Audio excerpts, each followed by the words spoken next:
ಒಬ್ಬಳು ಹೆಂಡತಿ ತನ್ನ ಗಂಡನಿಗೆ ಕೇಳ್ತಾಳೆ, ರೀ, ನಾನು ಹಿಂದೆ ಸತ್ರೆ ನನ್ನ ಅಂತ್ಯಕ್ರಿಯೆ ಹೇಗೆ ಮಾಡ್ತೀರಾ ಅಂತ. ಈ ಪ್ರಶ್ನೆಯೊಂದಿಗೆ ಇವತ್ತು ಒಂದು ಕಥೆಯನ್ನು ಹೇಳ್ತಾ ಇದ್ದೇನೆ. ನಮಸ್ಕಾರ, ಕೇಳ್ತಾ ಇದ್ದೀರಾ ಅವಿಭಾಜಿತ ಪಾಡ್ಕಾಸ್ಟ್. ನಾನು ಸಂಕೇತ್ ಭಟ್. ಇದು ಅಮೆರಿಕದಲ್ಲಿ ನಡೆದಂಥ ಒಂದು ಘಟನೆ.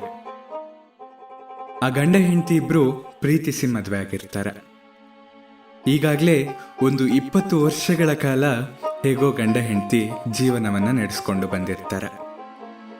ಗಂಡನಿಗಂತೂ ಬಿಡುವಿಲ್ಲದಷ್ಟು ಕೆಲಸ. ಮನೆ ಕಡೆ ಆಗಲಿ ಅಥವಾ ಹೆಂಡತಿಯ ಕಡೆ ಆಗಲಿ ಸ್ವಲ್ಪ ಗಮನ ಕಡಿಮೆ. ಇದ್ದಕ್ಕಿದ್ದಂತೆ ಒಂದು ದಿನ ಹೆಂಡತಿ ಕೇಳ್ತಾಳೆ, ರೀ, ನಾನು ಹಿಂದೆ ಸತ್ರೆ ನನ್ನ ಅಂತ್ಯಕ್ರಿಯೆ ಹೇಗೆ ಮಾಡ್ತೀರಾ ಅಂತ. ದಿಢೀರ್ ಪ್ರಶ್ನೆಯಿಂದ ಸ್ವಲ್ಪ ವಿಚಲಿತನಾದ ಗಂಡ ಸಮಾಧಾನವನ್ನ ಮಾಡಿಕೊಂಡು ಉತ್ತರವನ್ನ ಕೊಡ್ತಾನೆ. ಹೆಂಡತಿ, ತುಂಬಾ ಪುಷ್ಪಗುಚ್ಛಗಳು, ಬೆಲೆ ಬಾಳುವ ಶವ ಪೆಟ್ಟಿಗೆ, ನಿನ್ನ ಗುಣಗಾನ ಮಾಡಿ ಆತ್ಮಕ್ಕೆ ಶಾಂತಿಯನ್ನು ಕೋರುವ ಪ್ರಾರ್ಥನಾ ಸಭೆಗಳು ಮುಂತಾದವೆಲ್ಲ ಇರ್ತವೆ. ಅದರಲ್ಲಿ ಯಾಕೆ ಈ ಪ್ರಶ್ನೆ ಕೇಳ್ತಾ ಇದ್ಯಾ ಅಂತ ಗಂಡ ಕೇಳಿದಾಗ ಹೆಂಡತಿ ಮತ್ತೆ ಒಂದು ಪ್ರಶ್ನೆಯನ್ನು ಹಾಕ್ತಾಳೆ, ರೀ, ಇದಕ್ಕೆಲ್ಲ ತುಂಬಾ ಖರ್ಚಾಗ್ಬೋದಲ್ವಾ ಅಂತ. ಅದಕ್ಕೆ ಗಂಡನ ಉತ್ತರವನ್ನ ಕೇಳಿ, $10,000 ಖರ್ಚಾಗ್ಬೋದು, ಆದ್ರೆ ಅದು ನನ್ನ ಕರ್ತವ್ಯ ಅಲ್ವೇ.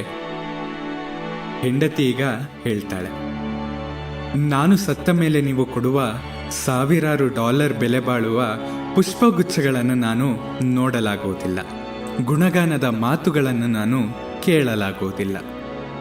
ಇವೆಲ್ಲ ನನಗೇನು ಪ್ರಯೋಜನವಾಗುವುದಿಲ್ಲ, ಯಾಕಂದ್ರೆ ನಾನು ಉಸಿರಾಡುತ್ತಿರುವುದಿಲ್ಲ. ಅದರ ಬದಲು ನಾನು ಬದುಕಿರುವಾಗಲೇ ಒಂದು ಗುಲಾಬಿ ಹೂವು ಕೊಡಬಾರ್ದೆ, ಒಂದು ಪ್ರೀತಿಯ ಮಾತು ಆಡಬಾರ್ದೆ. ಈ ಮುಗ್ಧ ಮಾತುಗಳು ಗಂಡನ ಹೃದಯ ಕಲುಕಿತು.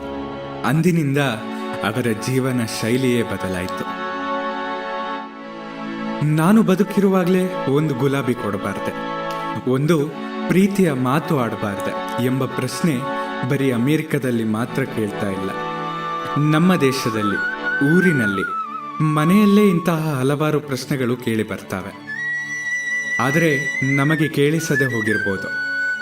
ಅವರು ಸತ್ತ ಮೇಲೆ ದೊಡ್ಡ ಫೋಟೋ, ಅದಕ್ಕೊಂದು ಹಾರ, ಸಂತಾಪ ಸೂಚಕ ಸಭೆಗಳು, ಅವರ ಅಮೂಲ್ಯವಾದ ಸೇವೆಯ ಬಗ್ಗೆ ಭಾಷಣಗಳು, ನಿಮಿಷಗಟ್ಟಲೆ ಮೌನ, ಕೊಡಗಟ್ಟಲೆ ಕಣ್ಣೀರು, ಇವೆಲ್ಲ ನಿಷ್ಪ್ರಯೋಜಕ.